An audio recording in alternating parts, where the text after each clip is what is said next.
Education চ্যানেলে সবাইকে স্বাগতম।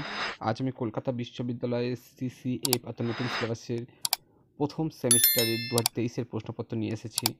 2023 সালের প্রশ্নপত্র দেখো, যাদের এমডিসি পেপার আছে, এমডিসি বাংলা, এমডিসি সিসি 1 পেপারটা আমি নিয়ে এসেছি বাংলা সাহিত্যের ইতিহাসে 1800 খ্রিস্টাব্দ পর্যন্ত 75 নম্বরের প্রশ্ন। তোমরা জানো নতুন সিলেবাসের কিন্তু সব 75 নম্বর প্রশ্ন কিন্তু হয়ে থাকে।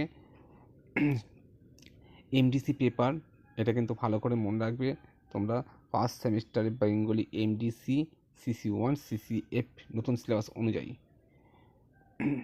যে প্রশ্নটা 2023-এ এসেছে তোমরা এটা ভালো করে দেখো। 2023-এ প্রথম যে প্রশ্ন এসেছিলো সেটা হচ্ছে কী ধরনের প্রশ্ন পড়েছে, তোমাদের কী ধরনের প্রশ্ন আসতে পারে সেগুলো এর থেকে অনুমান হয়ে যাবে। আর আমি খুব তাড়াতাড়ি আজকের মধ্যেই হয়তো এটা আপলোড করার পরে আমি সাজেশানটা আমিও দিয়ে দেবো তোমরা চ্যানেল।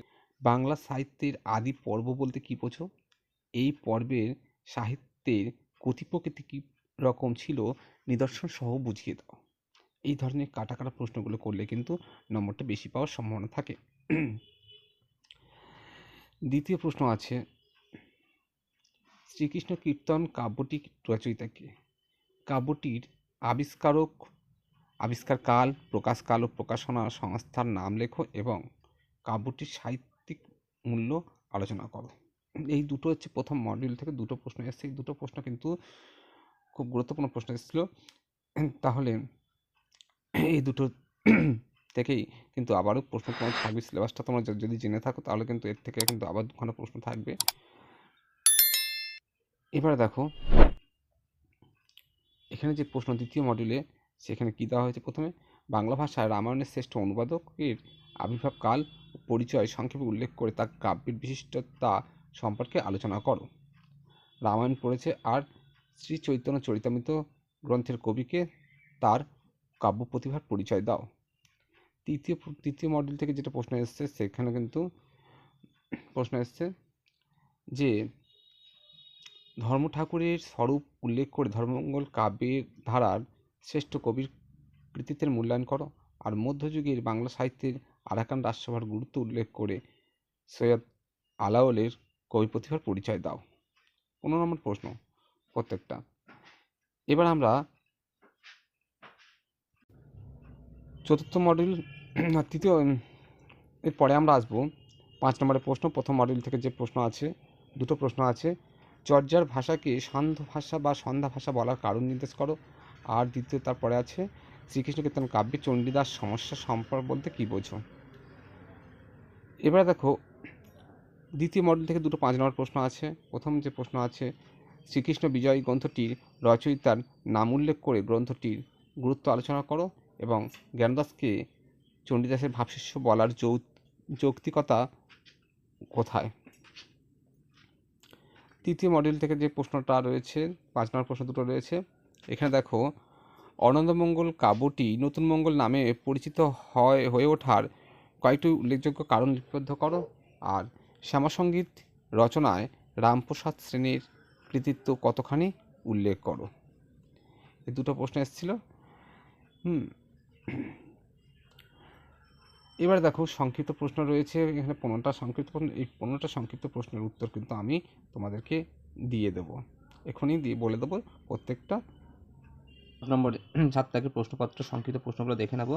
প্রথম যে প্রশ্ন আছে, চর্যাপদের সংস্কৃত টিকাকারের নাম কি? চর্যাপদের সংস্কৃত টিকাকারের নাম হচ্ছে মুনিদত্ত এবং তার লেখা গ্রন্থটি হচ্ছে নির্মল গীরা টিকা। আর এই চর্যাপদ থেকে আমি সংক্ষিপ্ত প্রশ্নের লিস্ট কিন্তু দেওয়া রয়েছে, তোমরা যদি দেখতে চাও কিন্তু তোমরা ডেসক্রিপশন বক্সে লিঙ্ক দেওয়া থাকবে, কিংবা তোমরা হচ্ছে প্লেলিস্ট চেক করতে পারো। ফার্স্ট সেমিস্টারের প্লেলিস্ট চেক করলে সেখান থেকেও পেয়ে যেতে পারো, সেখানে দেওয়া রয়েছে। শ্রীকৃষ্ণ কীর্তনেরও দেওয়া রয়েছে সংক্ষিপ্ত প্রশ্নগুলো, তোমরা সেখানে চেক করতে পারো, কিংবা ডেসক্রিপশন বক্সে লিঙ্ক দেওয়া থাকবে, সেখানে ক্লিক করে তোমরা দেখে নিতে পারো। এর পরবর্তী যে প্রশ্ন আছে, চর্যাপদের তিব্বতী বলা ভুল হলো, চর্যাপদের তিব্বতী অনুবাদ কে আবিষ্কার করেছিলেন? অনুবাদক আলাদা আর অনুবাদ কে আবিষ্কার করেছেন দুটোই আলাদা কিন্তু। অনুবাদ কে আবিষ্কার করেছেন সেটা হবে প্রবোধচন্দ্র বাগচি। তারপরে প্রশ্ন আছে, শ্রীকৃষ্ণ কীর্তন কাব্যে সখী, দ্যুতি ও অভিভাবিকা স্বরূপা হিসাবে পরিচিতা কে? পরিচিতা ছিলেন বড়াই চরিত্রটি, ঠিক আছে। তারপর শ্রীকৃষ্ণ কীর্তন কাব্যের মধ্যে একটি টুকরো কাগজের কোন শব্দটি পাওয়া গিয়েছিল? পাওয়া গিয়েছিল শ্রীকৃষ্ণ সন্দর্ভ। গোবিন্দ পরমেশ্বর কোন কাব্যে অনুবাদ করেছিলেন? তিনি মহাভারত অনুবাদ করেছিলেন। তার মহাভারতের নাম ছিল পরাগলি মহাভারত। কৃত্তিবাসী রামায়ণের প্রকৃত নাম কি? শ্রীকৃষ্ণ পাঁচালী। মনসন কাব্যের একজন কবির নাম লেখো। বিজয়গুপ্ত। বাংলা ভাষায় রচিত সর্বপ্রথম চৈতন্য জীবনীমূলক বা জীবনী গ্রন্থটির নাম কি? বৃন্দাবন দাসের চৈতন্য ভাগবত। ভুজবলি ভাষায় কে পদ রচনা করেন? বিদ্যাপতি। অনন্তমঙ্গল কাব্যের দ্বিতীয় খণ্ডটির নাম কি? অনন্তমঙ্গল কাব্যের 3টে খণ্ড। দ্বিতীয় খণ্ডের নাম হচ্ছে বিদ্যাসুন্দর বা কালিকামঙ্গল। মোহাম্মদ সগিরের গ্রন্থটির নাম উল্লেখ করো। ইউসুফ জলেখা। ইউসুফ জলেখা। তারপরে প্রশ্ন, তোহফা কার লেখা গ্রন্থ? তোহফা হচ্ছে সৈয়দ আলাওলের লেখা গ্রন্থ। রামপ্রসাদ সেনের উপাধি কী ছিল? উপাধি ছিল কবিরঞ্জন। দৌলত কাজী আরাকানের কোন রাজার আনুকল্যে কত খ্রিস্টাব্দে লোটচন্দানী সতী ময়নামতি গ্রন্থটি রচনা করেন?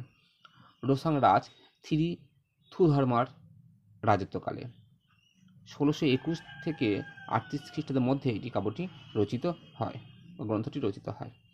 কমলাকান্ত ভট্টাচার্য কোন রাজসভার আনুকল্য লাভ করে? রাজা তেজশ্চন্দ্রের আনুকল্য লাভ করেছিলেন বা রাজসভার আনুকল্য লাভ করেছিলেন। এই পর্যন্ত পুরো ভিডিওটা রইল, তোমরা পুরোটা দেখো এবং সাজেশনও তোমরা দিয়ে দেবো, তোমার সঙ্গে থেকো।